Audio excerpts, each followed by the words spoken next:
Mr. Speaker. The Honorable Speakers of Parliament,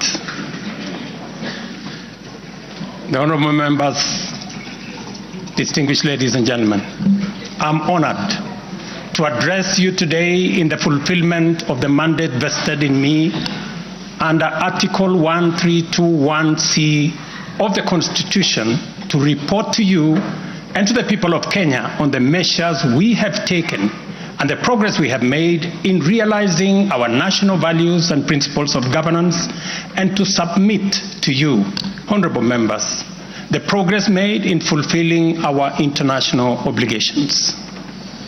Since my last address, Kenya has undergone rapid change, occasioned by the collective awakening of the people in the understanding that the state of nation depends on the work we do individually and collectively.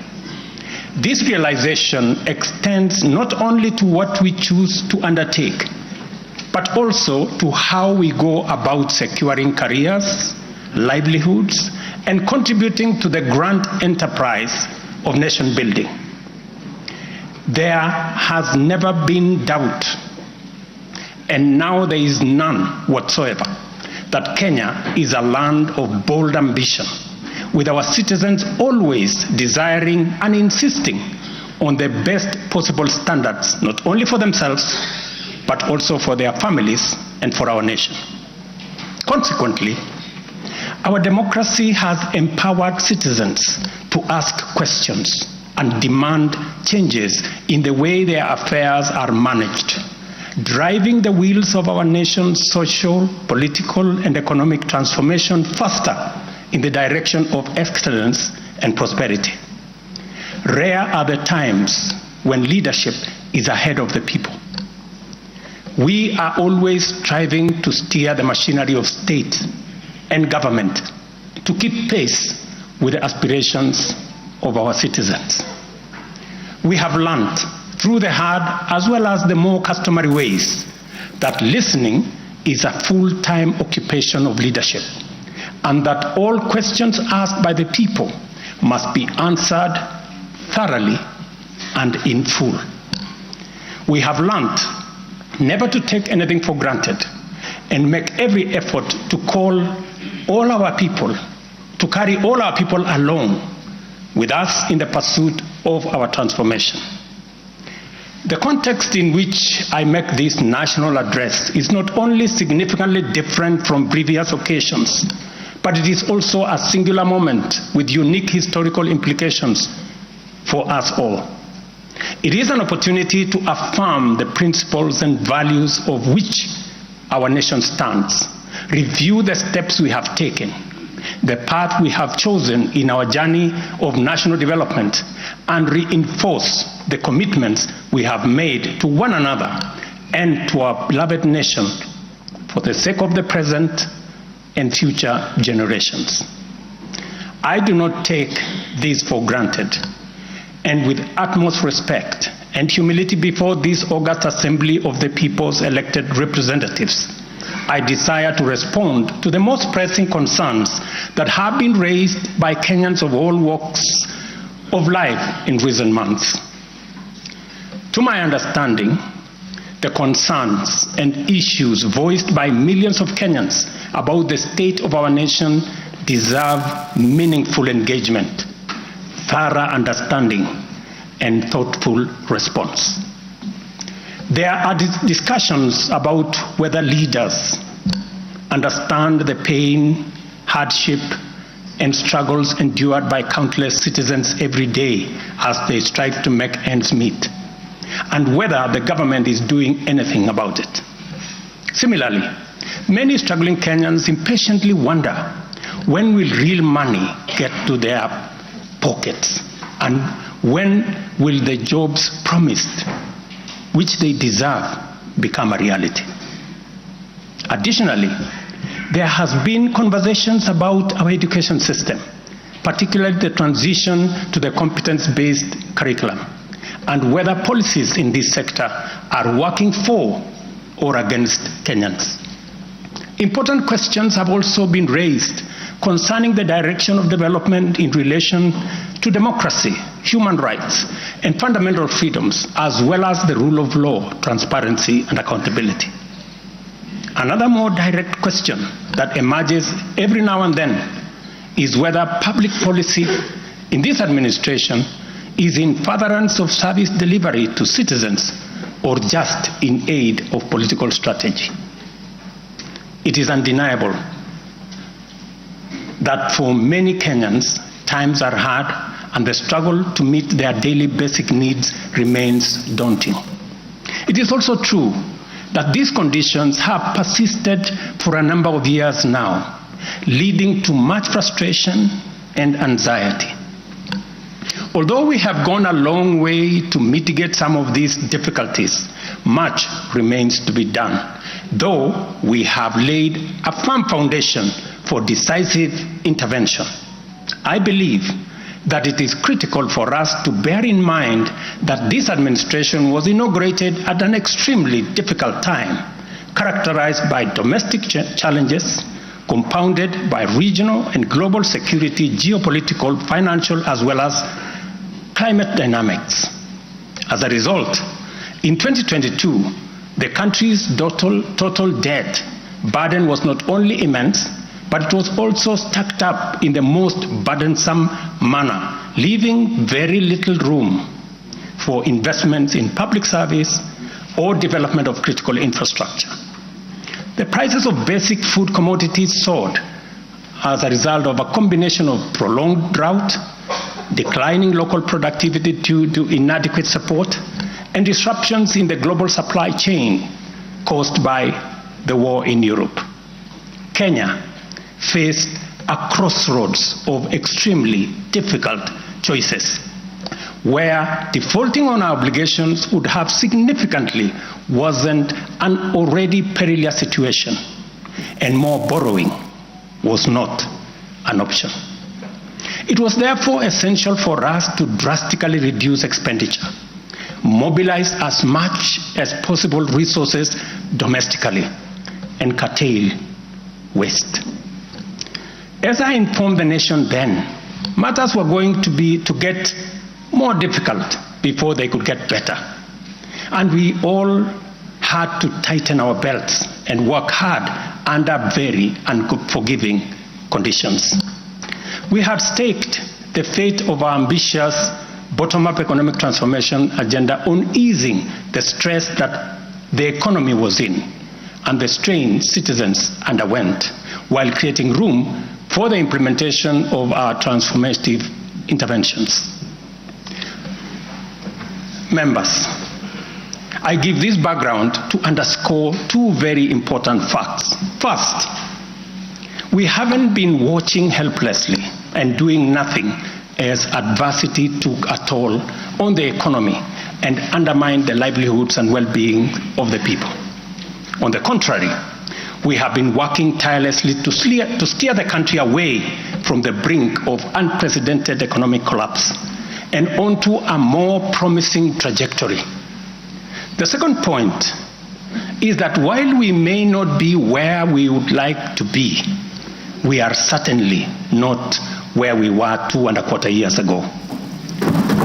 At the same time, the cost of living was substantially high, with prices of basic commodities beyond the reach of many households. Today, I'm proud to report that the macroeconomic indicators point to a positive turnaround and an upward trajectory. Allow me to highlight a few milestones that underscore this progress. The shilling has stabilized significantly, appreciating from Kenya shillings 162 to the dollar in February 2024 to Kenya shillings 129 today, a remarkable gain of 20%. This recovery has restored confidence in our financial markets and significantly reduced the cost of servicing external debt, creating fiscal space for our development imperatives.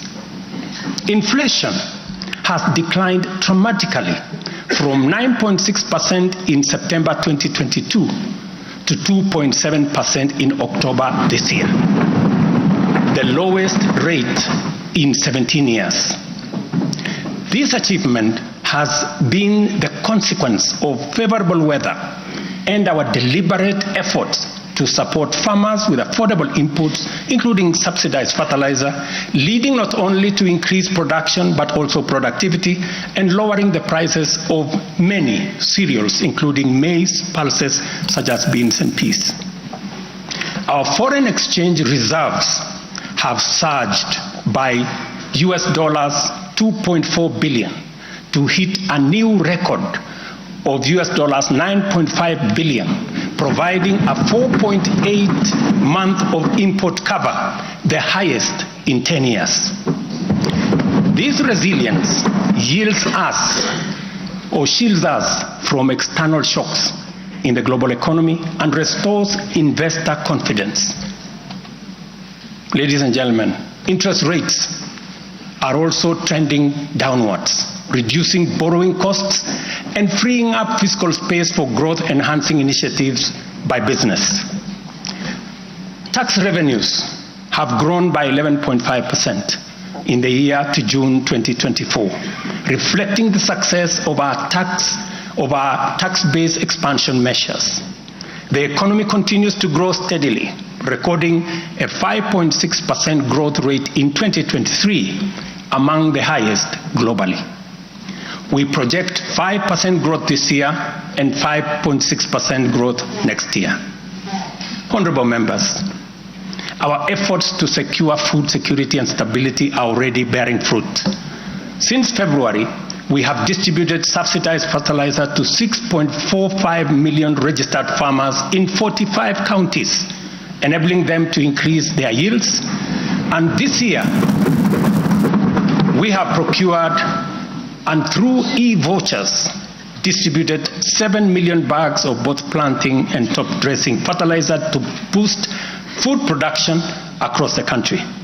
This intervention will see a projected increase in maize production, for example, to a record 74 million 90 kilogram bags.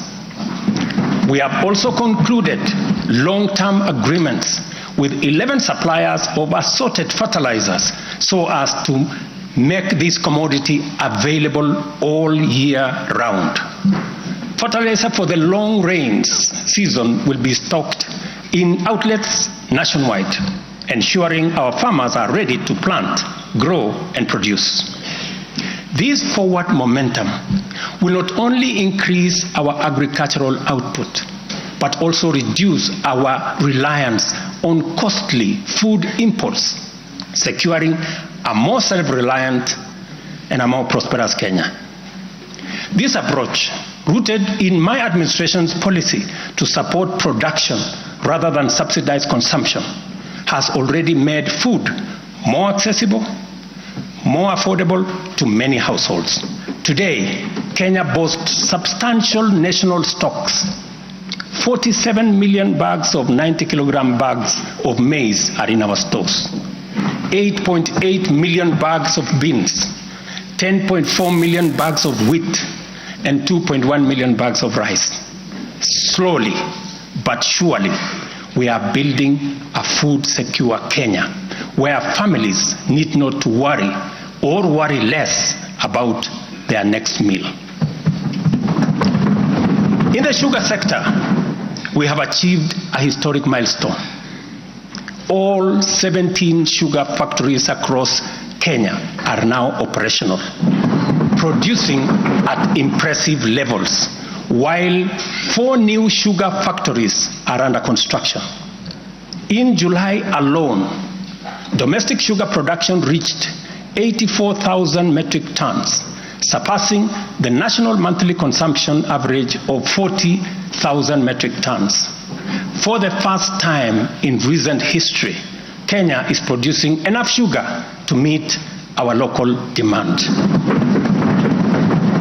This success is attributed to many factors: subsidized fertilizer for sugarcane farmers, an additional 500,000 acres that has been brought under production, and improved management of the sugar sector, which have revitalized production and brought the industry back to life.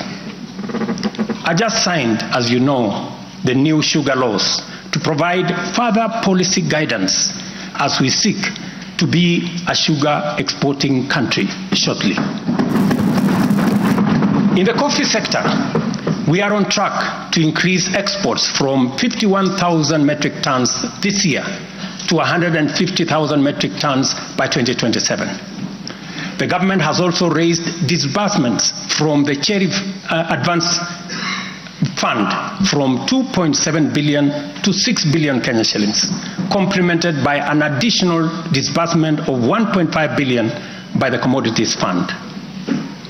Average prices at the Nairobi Coffee Exchange have risen by 25%. And in the last financial year, the country produced and exported 48,000 metric tons, earning farmers Kenya shillings 25 billion. Additionally, 320,000 bags of fertilizer have been allocated specifically for the coffee sector, and we will be working with cooperatives to make sure this fertilizer is distributed at the nearest possible destination to the farmers. These interventions are expected to boost smallholder farmer earnings from Kenya shillings 300,000 to 500,000 per acre annually by the year 2027. The dairy sector remains a vital value chain with a quick turnaround impact on households in the economy. The government of Kenya has released and you members approved 3 billion shillings to modernize the new KCC, ensure farmers are paid on time, and maintain a high price of Kenya shillings 50 per litre.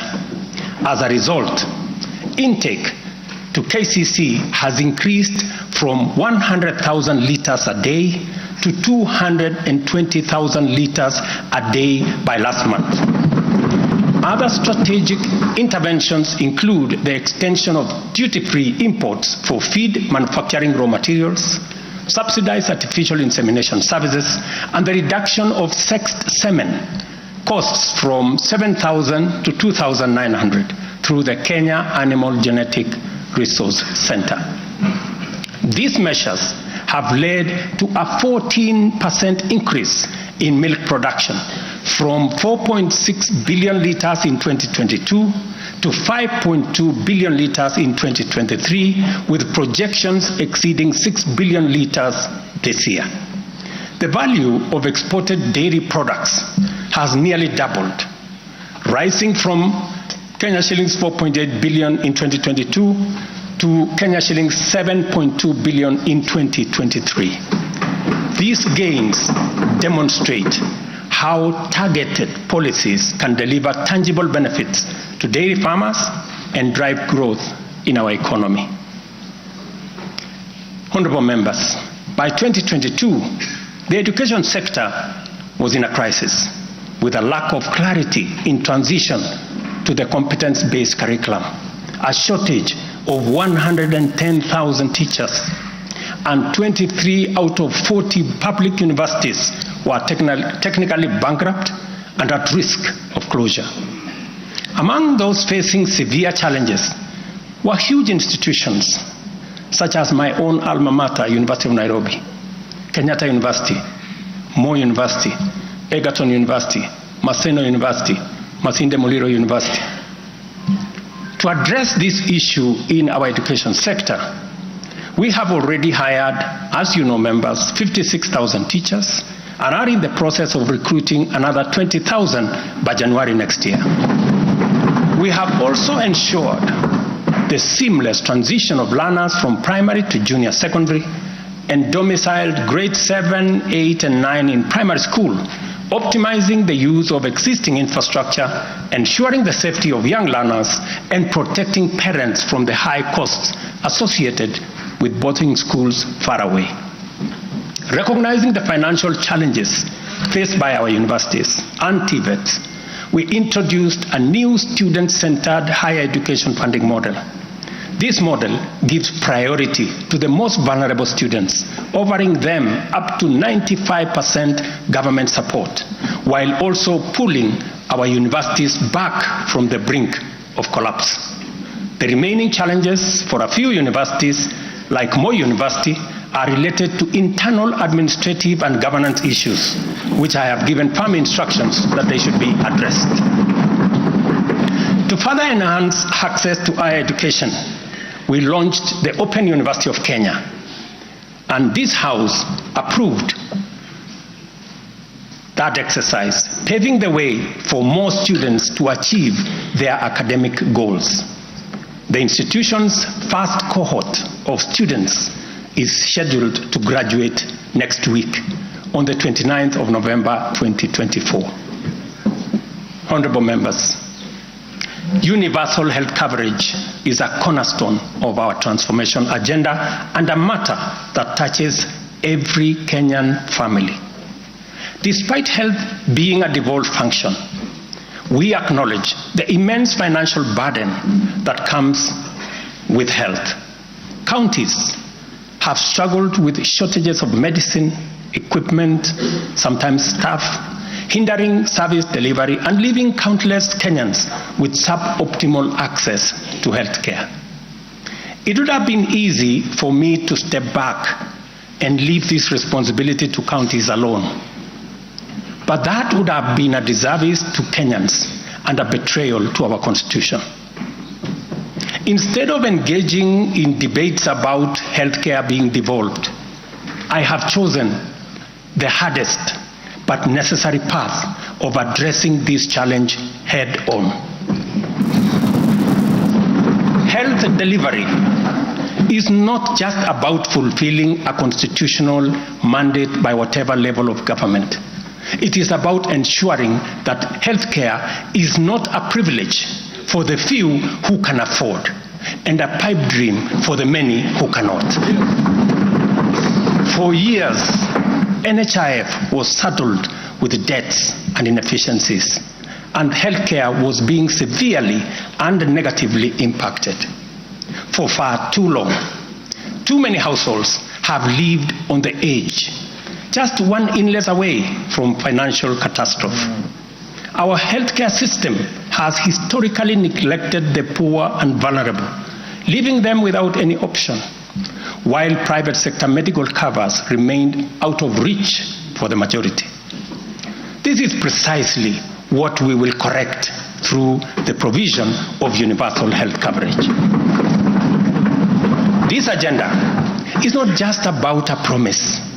It is about a bold commitment to deliver health through transformative financing reforms, making healthcare accessible and affordable, digitizing our healthcare services to enhance efficiency, eliminate fraud, and stop corruption, and to empower a skilled and motivated health workforce. To honor our commitment on the universal health coverage, I signed into law 4 groundbreaking legislation on the 19th of October, passed by this August House. The Social Health Insurance Act replaced the outdated National Hospital Insurance Fund and established the Social Health Authority, which oversees 3 essential funds. This modern framework ensures that every Kenyan, especially the most vulnerable, can access quality healthcare services when they need it most. The shift from the National Health Insurance Fund model to Taifa Care is fundamental and radical in both scale and character. NHIF, if I give you a bit of example, NHIF served a few salaried Kenyans and those who could afford to pay. But Taifa Care covers every Kenyan, regardless of employment or financial status. Secondly, despite serving a limited class of citizens, NHIF nevertheless accumulated billions of shillings of debt because of misalignment between contributions and the actual cost of healthcare. Taifa Care has undertaken an accurate costing of all healthcare-related goods and services in order to provide timely, effective, and efficient service to every Kenyan that is affordable. Additionally, the NHIF had a waiting period lasting between registration and eligibility for service. I think it was like about 3 months. Under Taifa Care, citizens are eligible for all services upon registration.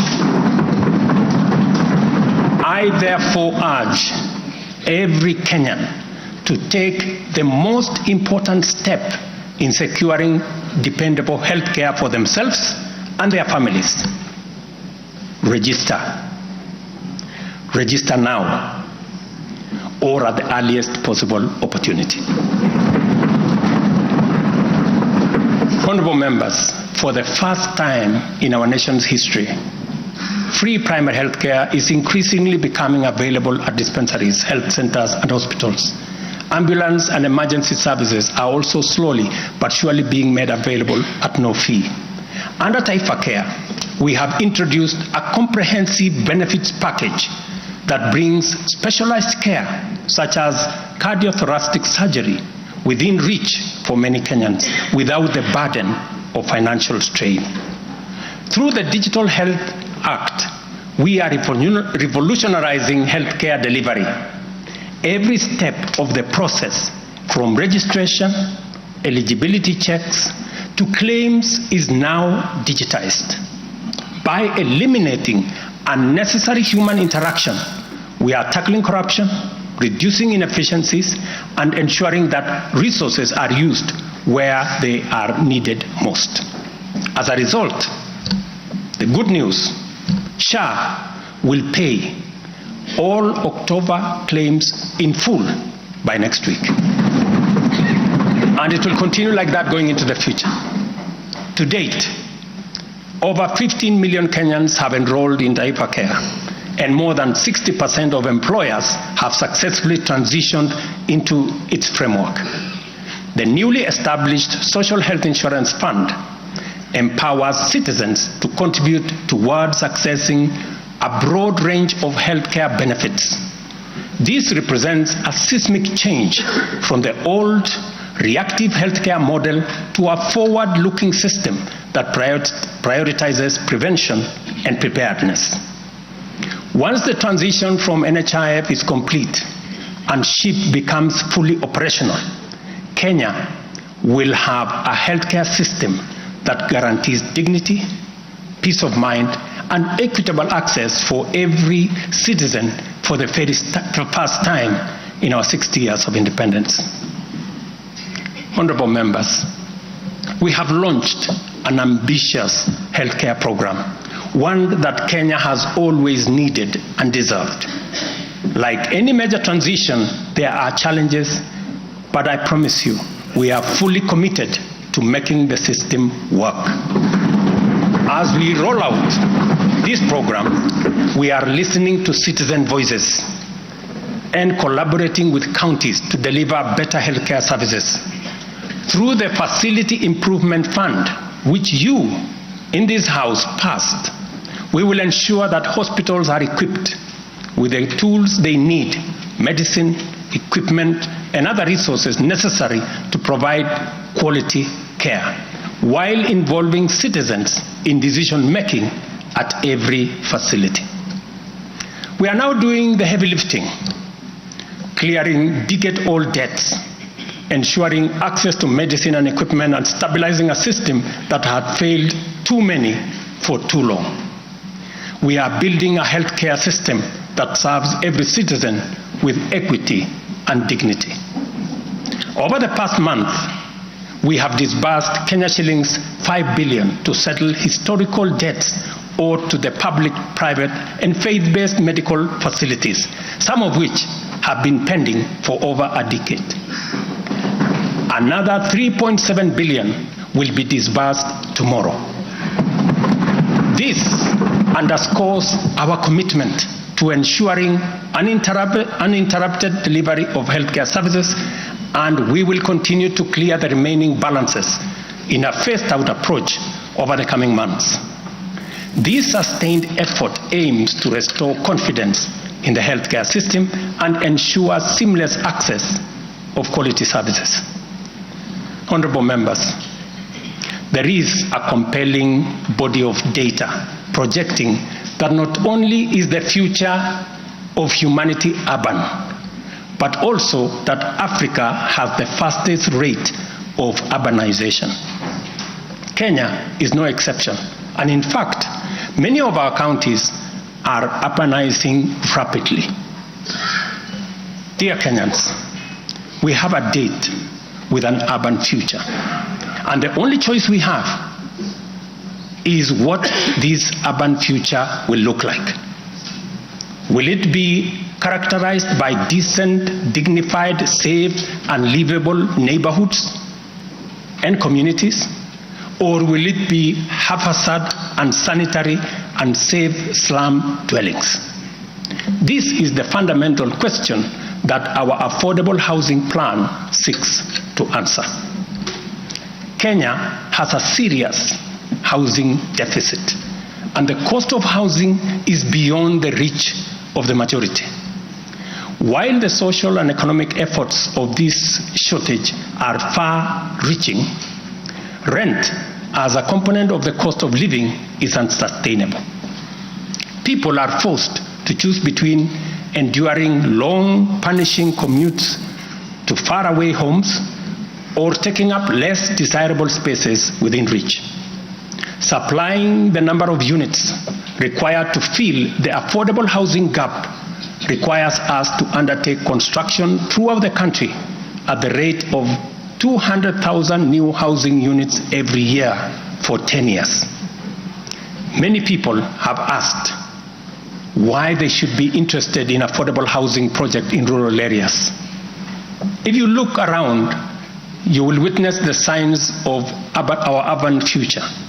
Land sizes are becoming smaller as the population grows in rural agricultural areas. To protect agriculture and food security from the effects of uncontrolled land fragmentation, urbanization must be planned and must be controlled. And the affordable housing program is therefore a vital component of integrated land use planning and development program that we are implementing throughout the country and in every county.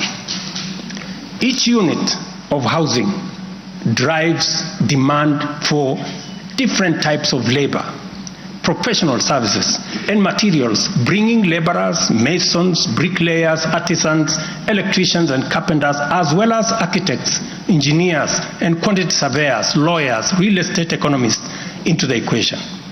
Affordable housing is also a major opportunity for manufacturers, developers, and other industries. In other words, the economic boost from housing pillar of our bottom-up economic transformation agenda is significant and undeniably much needed. As we speak, affordable housing now directly accounts for 164,000 new jobs created over the past 1 year. Honorable members, today marks a significant milestone in our journey towards providing decent and affordable housing for all. After 2 years of hard work under the Affordable Housing Program, I am proud to announce, and you have seen it in the newspapers, the launch of the sale of the first 4,888 housing units, now in completion, across 21 social housing projects.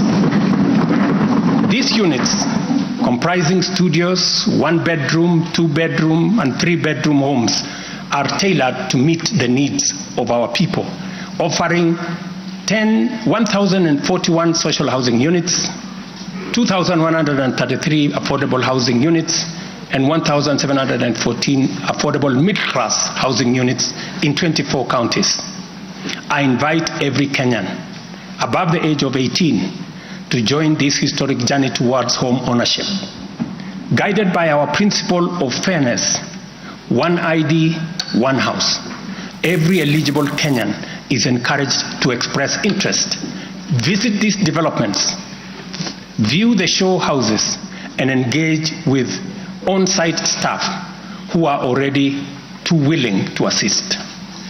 The allocation process will be transparent and equitable, ensuring that every qualified applicant has an equal opportunity to own a home. Honorable members, As part of the government's endeavor to build a nation grounded in intergenerational equity, opportunities, and empowerment for all Kenyans, we have made significant strides in implementing another key pillar of our manifesto, labor migration. This initiative seeks to harness Kenya's abundant human capital by creating meaningful job opportunities abroad, empowering our citizens, and positioning Kenyan talent on the global stage. Since July 2023, we have successfully facilitated employment of 105,367 Kenyans across multiple countries in a wide range of jobs.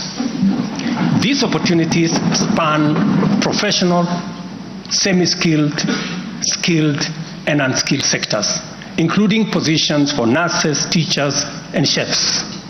The National Employment Authority, the lead agency driving our ambitious initiative to create jobs opportunities for qualified Kenyans locally and internationally, currently has a roll of 560,000 job openings worldwide. I have encouraged many members to participate in this space. Our focus extends beyond destinations such as the United Kingdom, Canada, Australia, Bahrain, Oman, United Arab Emirates, Germany, Saudi Arabia, Kuwait, and Qatar. We are also expanding our reach by actively negotiating bilateral labor agreements with new potential markets, including Russia, Poland, and Jordan. These efforts are driven by our commitment to open up new pathways for employment, ensuring that Kenyans are well represented in the global workforce. In the digital economy, we are expanding last-mile fiber optic connectivity using the extensive Kenya Power Transmission Lines network to the most remote and underserved areas of Kenya, and making significant strides to establish digital and ICT hubs. This has created a foundation for digital transformation, enabling IT economy workers, young digital creators, and entrepreneurs to access a wealth of opportunities locally and globally. By bridging the digital divide, we are empowering our youth to compete on an equal footing in the global marketplace and showcasing Kenya's ingenuity and innovation. I congratulate members of this august House for being part of this grand digital plan. Your support, encouragement, and effort is duly recognized. We have also prioritized the empowerment of individuals within the informal sector by unlocking their potential through targeted investment. This includes accessible loans, capacity building programs, and regulatory reforms designed to ease growth. A notable achievement is the partnership with the banking industry, which I participated in a month ago. This extended an additional 150 billion in loans to micro, small, and medium enterprises, complementing the government's efforts to nurture this vital sector. On financial inclusion, we have made remarkable progress through the Hustler Fund. To date, this innovative initiative has disbursed Kenya shillings 60 billion, benefiting 24.6 million Kenyans and mobilized over 3.3 billion in savings. The fund maintains a repeat customer base of 8.5 million beneficiaries with a repayment rate of 79%. To mark the fund's second anniversary, we have taken a bold step by launching a third product specifically tailored for small and medium enterprises. This new initiative will initially target 2 million beneficiaries who have demonstrated a strong credit history with the fund. By so doing, we aim to create a pathway for these entrepreneurs to transition into the formal banking system, thereby deepening financial inclusion and strengthening the SME sector. This milestone underscores our commitment to build a financially inclusive and economically resilient nation.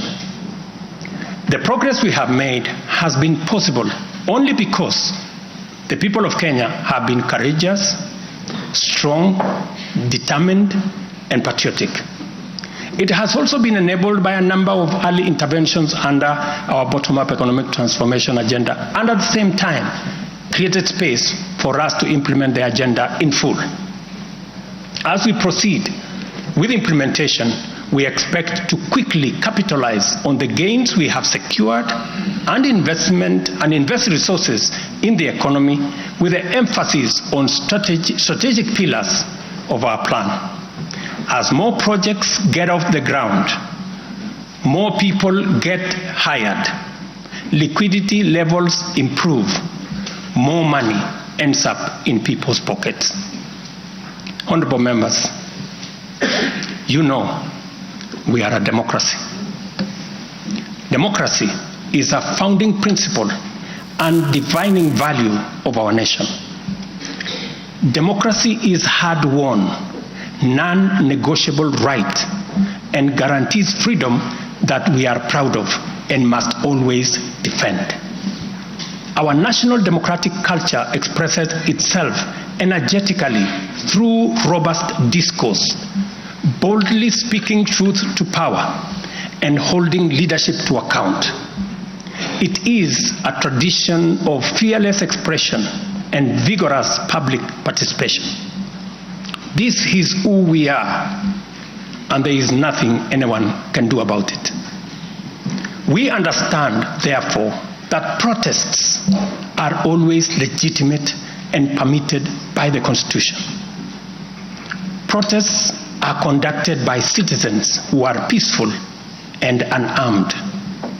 Assemblies, demonstrations, and picketing to advance constitutionalism, increase accountability, and defend the rule of law are constitutional imperatives.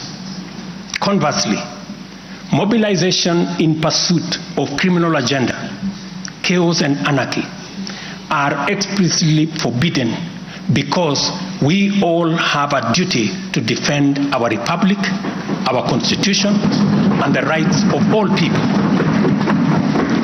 The government, in particular, must remain vigilant at all times against modern threats to the sovereignty and territorial integrity of our nation, as well as public order, peace, and security.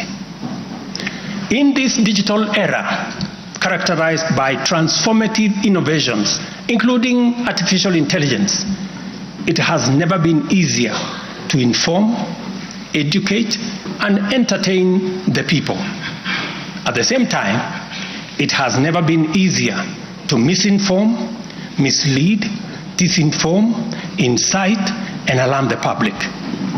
Criminals and subversive elements who infiltrate and hijack peaceful protests are a threat both to legitimate protesters and to the public.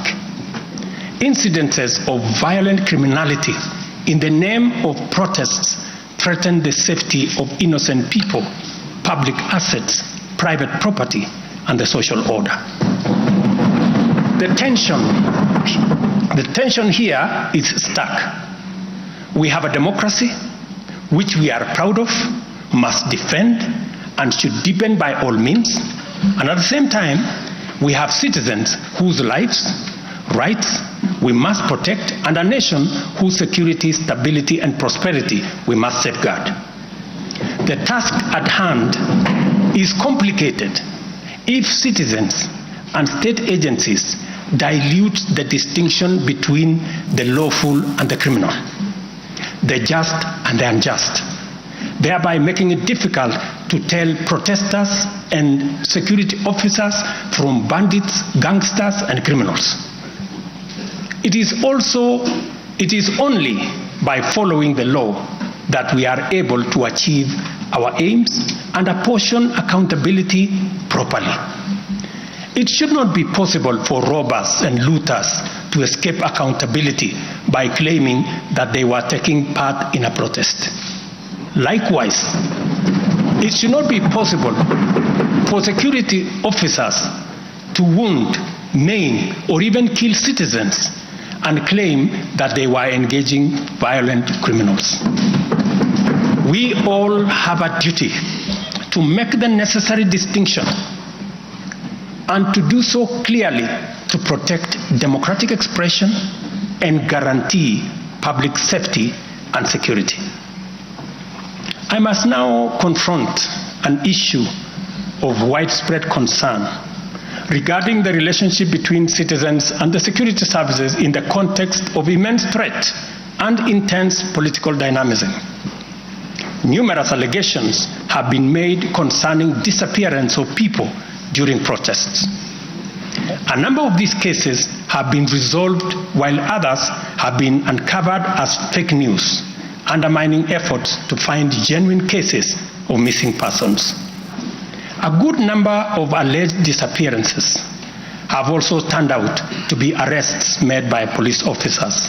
In such cases, the suspects have been duly arraigned in court. I must, however, make it very clear that there is no attempt to justify or excuse illegal arrests.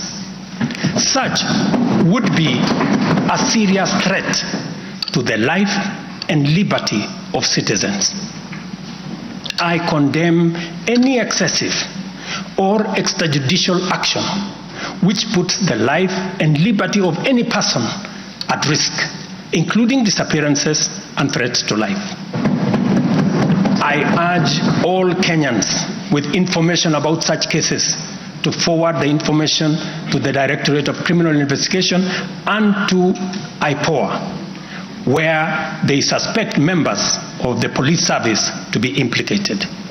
I am aware, for example, that many of the cases that have been raised are being handled by the Independent Police Oversight Authority, an important step in accountability and justice. Many citizens, as well as various organizations representing and championing women's rights and welfare, have expressed concern about gender-based violence and the increasing cases of killings of female victims by male criminals motivated by primitive expressions of gender-based brutality and impunity. Left unaddressed, these incidents will cause the women of our nation to feel increasingly unsafe, even in their own homes. This is both tragic and unacceptable.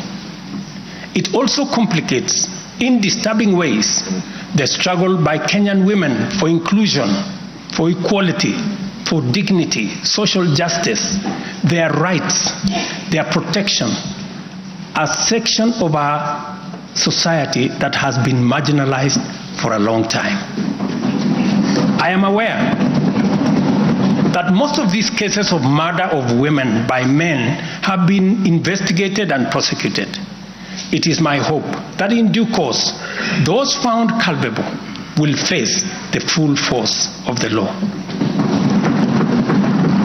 Members, it is time for each of us, political leaders, public officers, religious leaders, traditional institutions, and family members, to do our part in raising boys into morally upright men who will never need to affirm their masculinity at the expense of women, but instead contribute to making our society just, safe, equal, and inclusive. I appreciate women leaders who have taken time to engage me and propose solutions to address this issue. I have held discussions with other leaders in government, and I have tasked the Deputy President to reach out and facilitate collaborative, broad-based, and multi-sectoral deliberations and recommend effective and radically transformative and affirmative action within the next 6 months.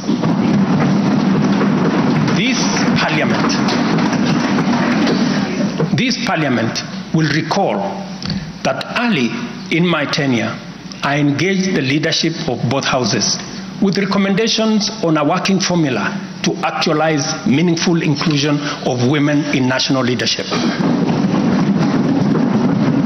We must seriously question the drivers and the motives of resistance and reluctance to take the next step in actualizing the two-thirds gender rule. We must call out those who continue to sabotage this right of women to contribute to the governance of our nation. Women are not second-class citizens. They deserve equal representation at all levels.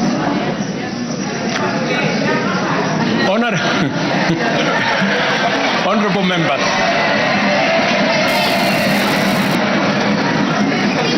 without a doubt, honorable members, without a doubt, every shilling of our national revenue matters and must be used to deliver maximum value to Kenyans.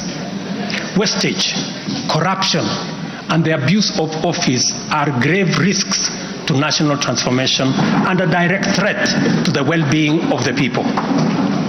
I have given my full commitment to serve as a responsible steward of public resources. To begin with, I have championed the automation and digitization of government services and revenue collection to promote transparency, seal loopholes that lead to revenue losses, enhance accountability, and eliminate opportunities for corruption, therefore improving efficiency, transparency, and integrity. I am delighted to report to this House on the dramatic improvements we have recorded by automating and digitizing our revenue collection and service delivery through eCitizen. We have so far digitized 20,855 government services, up from 350 in 2022, representing an increase of almost 6,000%, while we have significantly improved revenue collection.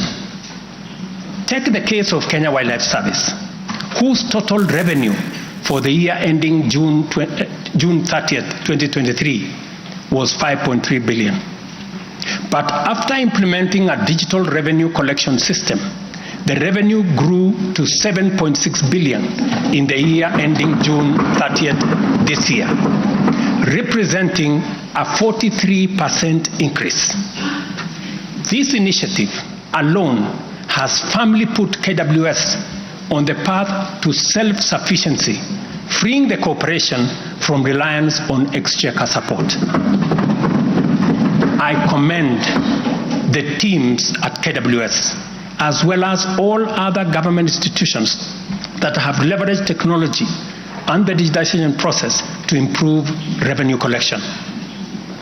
Under the Digital Health Act that you members passed in this House, we are determined to enhance efficiency and transparency provided by technology in the provision of healthcare services to eliminate fraud and fake claims.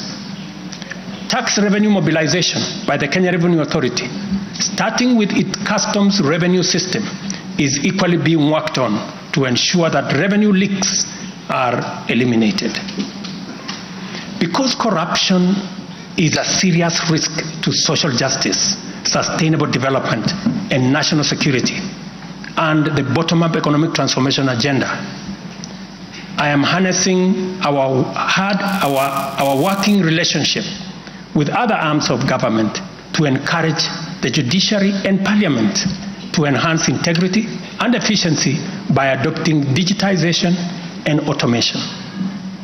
As I do so, I must caution that all these measures will only achieve intended results if, and only if, the institutions charged with combating corruption and promoting efficiency and integrity stop hiding behind the transparent screen of independence and rise up to meet the people's expectation on matters integrity.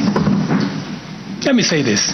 It cannot be the case that the Director of Public Prosecutions keeps dropping cases because somehow they are unable to produce witnesses. It cannot also be the case that corruption suspects rush to court to obtain anticipatory bail that shields them from shields them from due process and enables them to compromise investigations.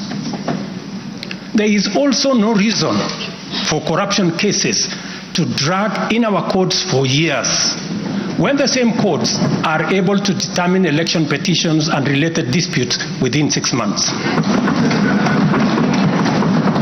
Members, it is also unacceptable for the Houses of Parliament to deny the nation a much-needed instrument in the war against corruption by continuing to sabotage the passage of the Conflict of Interest Bill.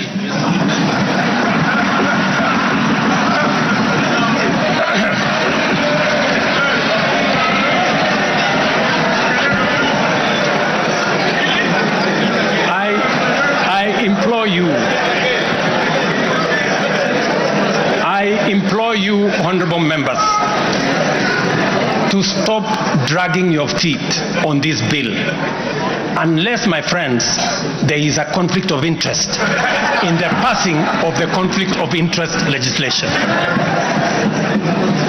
Similarly, the National Treasury has been dragging its feet in the implementation of an e-procurement system for the last 10 years.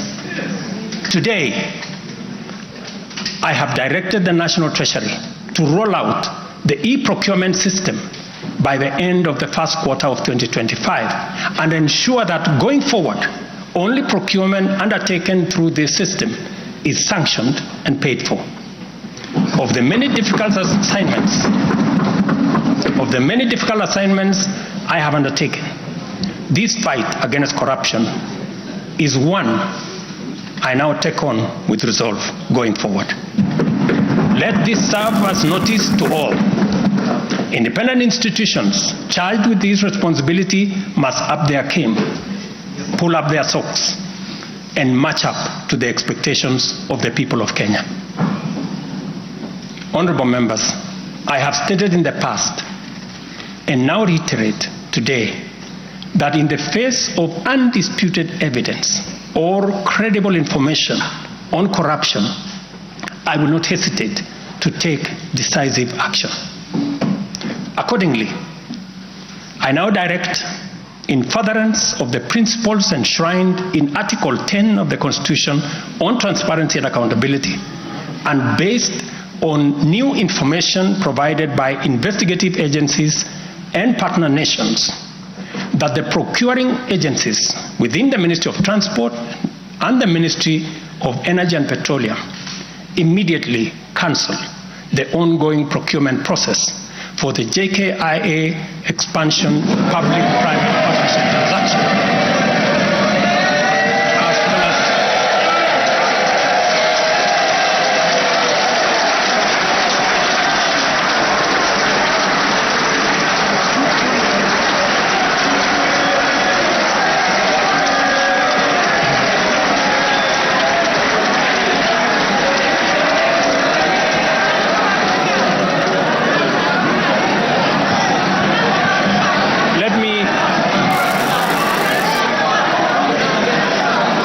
Repeat this for clarity. I have said that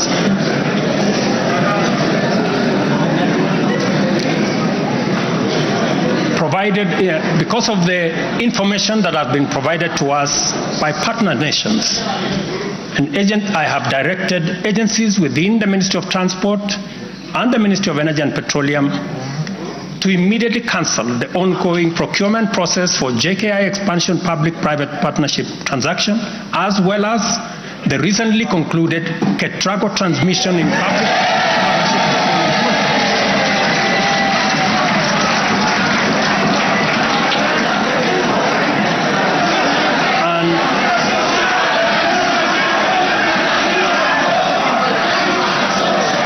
And immediately commence the process of onboarding alternative partners, because these are important projects.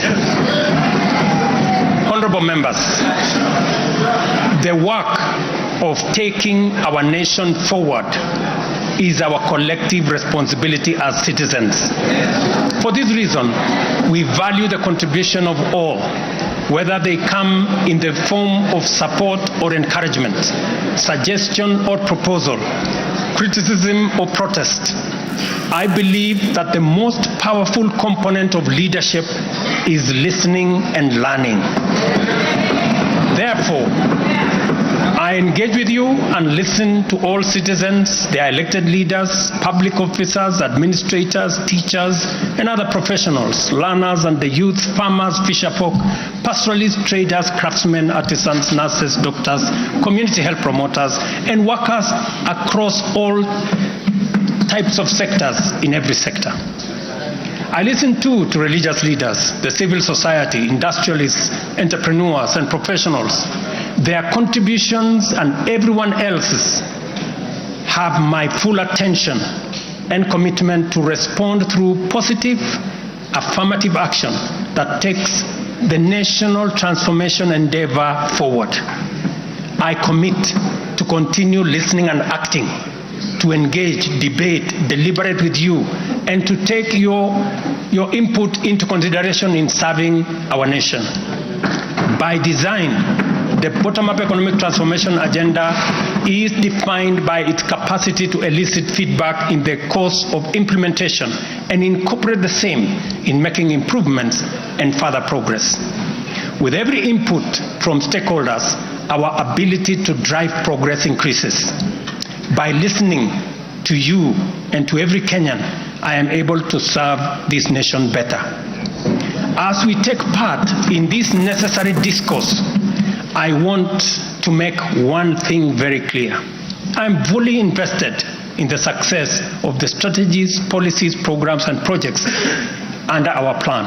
For this reason, I am committed to do all it takes and work with every willing Kenyan until we succeed, because failure is not an option.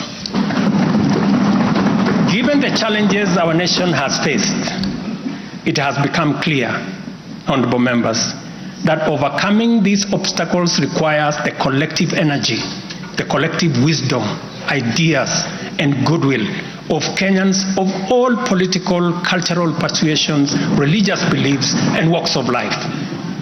The wisdom of entrenching national unity and inclusivity as a national value in our Constitution is clearly evident. Our diversity is our source of power. And this moment in the history of our nation calls for radical collaboration to transcend our challenges. We do not have the luxury of magnifying our differences. It is time for all of us to pull together and usher the nation into the future of our dreams. With this in mind, I initiated extensive consultations with leaders from across all divides, public and private. Through these engagements, we resolved to reimagine unity and inclusivity and harness the full potential of our nation through bipartisanship, which culminated in the formation of the broad-based cabinet. The imperative to accommodate the contribution of leaders across the aisle inspired us to constitute the broad-based government, a partnership based on shared purpose and premise on a commitment to bring our national values into action to turbocharge the implementation of the transformation of our nation. Being a farmer myself, transformation is like farming. A lot of resources are invested in plowing the land and planting the seeds, after which there is nothing to see for all the work except stretches of bare earth. Impatience might lead to anxiety and lamentation of the waste of effort in seed buried in the earth. However, after a brief wait, seedlings sprout, requiring close attention, weeding, and patient tending into the crop that will be ready for harvest. So is economic transformation. It requires hard work, investment of resources, patience, and faith. We have planted the seed, and all over the field, it is beginning to sprout. While admittedly there remains much to fulfill, our collective hope to deliver the national economic transformation that this nation so dearly deserves is on course. I am proud to declare that we have also made undeniable progress in building on the strong foundation laid in previous years and getting the national development project off the ground. Honorable members, from the reports that I have the honor to table for your consideration and debate, there is reason to be optimistic that our forward march is unstoppable and that our capacity and commitment to live and work by our national values and principles of governance are stronger than ever before. Our nation is a proud member of the international community, making our contributions to the global progress boldly and with great determination. We stand collectively facing the dawn with confidence that our expectations of a bright daylight is not in vain. In summary, honorable members, and all fellow citizens, the state of our nation is resilient. And now, honorable speakers, it is my pleasure to submit to Parliament the following 3 reports as required by the Constitution. Number 1 is the report on all measures taken and progress achieved in the realization of national values. The second, report on progress made in fulfilling the international obligations of the Republic of Kenya. And the third, report on the state of our security. Now, therefore, I hand over the reports to the Speaker of the Senate and to the Speaker of the National Assembly. Thank you all. God bless you, and God bless Kenya.